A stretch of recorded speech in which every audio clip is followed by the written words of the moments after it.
أعوذ بالله من الشيطان الرجيم. بسم الله الرحمن الرحيم.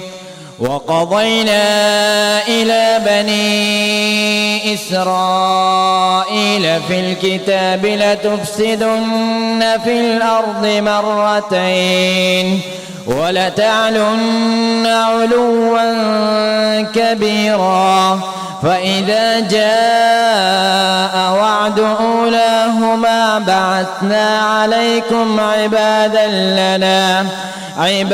لنا أولي بأس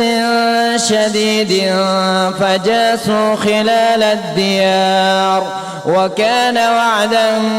مفعولا ثم رددنا لكم الكرة عليهم وأمددناكم بأموال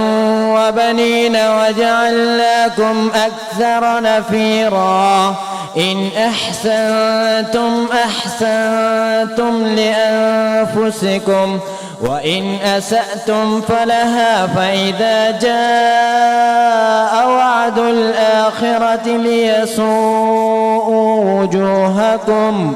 ليسوءوا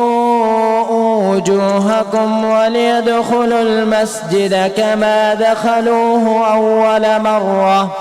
وليتبروا ما علوا تتبيرا عسى ربكم أن